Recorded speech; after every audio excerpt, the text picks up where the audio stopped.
opportunity to win a Grand Prix MotoGP race. Simonceli's going down! Oh, and someone else got an NET, Simonceli.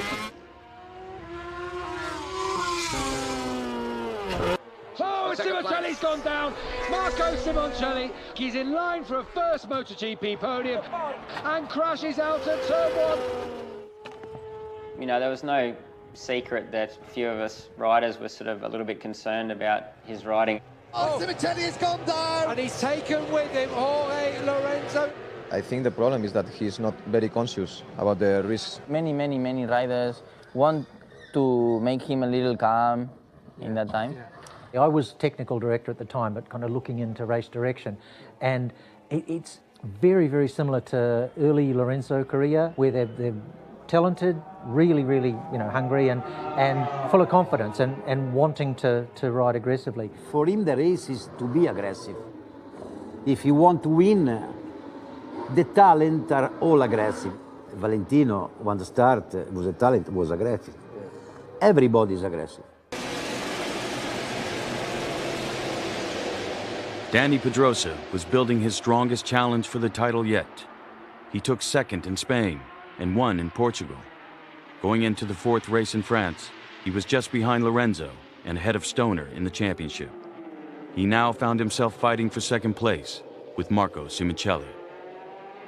The Saturday night before the race in Le Mans was a weekend that have a lot of polemic on Marco because he is too aggressive. But I say to Marco, please, tomorrow, keep attention to all the other guys because for sure all the people want to look at your mistake. And he look at me and they say, yeah, good idea, I understand. But unfortunately, the next day... Wow! Oh, Pedrosa's gone down. Well, did he catch the back wheel there with Simonceli? He holds his right collarbone. Marco Simoncelli has been given a ride-through penalty for that move on Dani Pedrosa. And Marco Simoncelli, that first ever podium finish in MotoGP, has been wrenched from his hand. What happened is I broke my collarbone there. I had to do 2 surgeries. I lost the championship. I was out for 3 races. It was a harsh blow for Pedrosa. He'd only just recovered from breaking his other collarbone in 2010. I'm so sorry for his crash and for his injury. But for me, I haven't done nothing incorrect. Had he never done anything wrong before, he probably wouldn't have copped that penalty. But it did make him think, and his riding was significantly better after that. When he did the mistake with Pedrosa especially, he suffered very much because all the people go to him and say, you are a dickhead, you know? Because Pedrosa crashed and also have pain another time.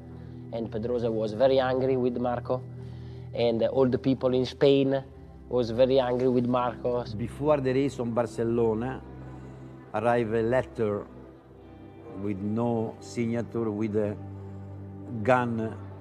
Someone from Spain give him a letter or a mail with I want to kill you.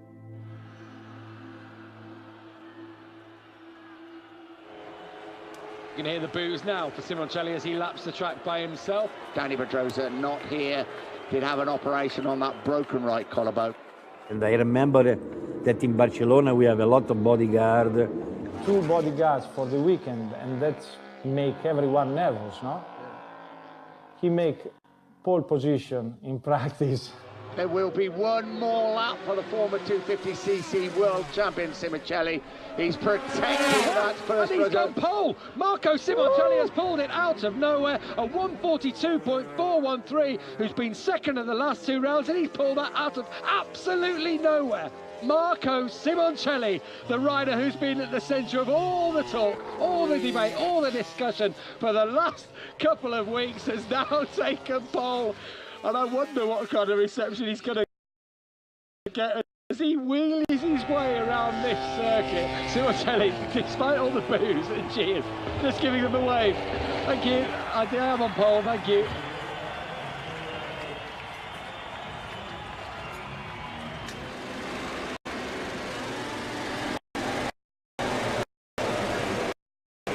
Marco Simonceli took a careful 6th place in Catalunya. Casey Stoner won. Jorge Lorenzo was 2nd. His lead in the championship shrinking to 7 points. Marco got, I think, a little bit too much of an attack from people. So he really backed off. You saw his results suffering a little bit, I think, because it was really affecting him. 3 races later, Danny Pedrosa was back. When I came back, I didn't try to have a talk with him. I kind of avoided it. I regret that, because life is too short to have enemies. Marco Simonceli crashed out of 4 of the first 10 races of the year. But then, things changed. My impression was that Marco had changed during the last races. He was more conscious of the risk, and he was trying to be a more conscious rider. When he started to come back and his results started to get better, all of a sudden he's racing like a true racer. Marco Simonceli has done it. Marco Simonceli has grabbed his first MotoGP podium. And he's well deserved after everything he's been through this season.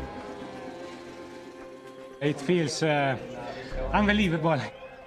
I'm really happy, and I want to say thanks to everybody. Never stopped to believe in me, also in the difficult moment, and everybody helped me to arrive here today.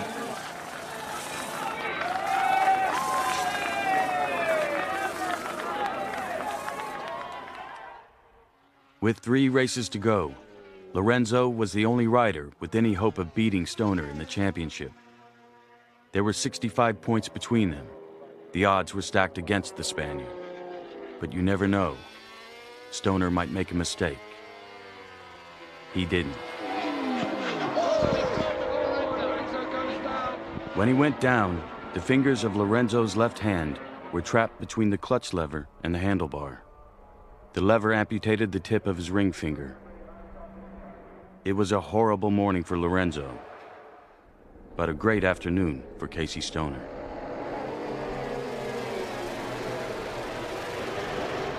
Casey Stoner now is closing up on the 2011 MotoGP World Championship.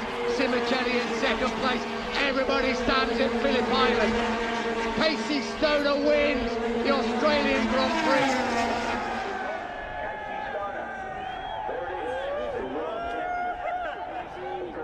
The 2011 World Champion.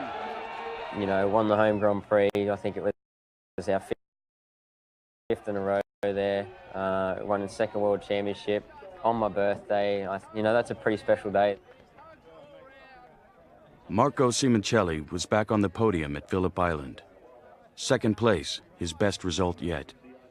Casey did a great season this year, and he won the title because this year he has been the #1, the strongest rider in the track, in every condition and in every race, more or less. My congratulations, and I want also to say good luck to Lorenzo for his injury.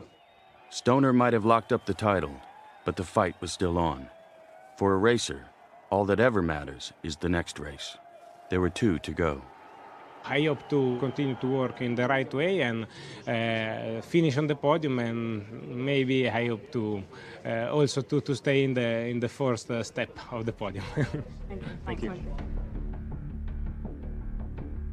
The next race was at Marco Simonceli's track.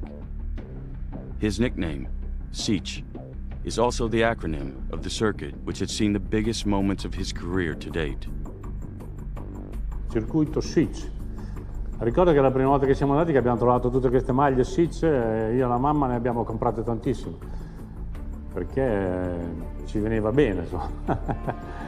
In realtà era Sepang International Circuit, però anche questa è una coincidenza che c'è. At the end of lap 1, Simonceli was fighting Alvaro Bautista for 4th place. Bautista through, and Simonceli did well just to bring that back on the inside of Alvaro Bautista.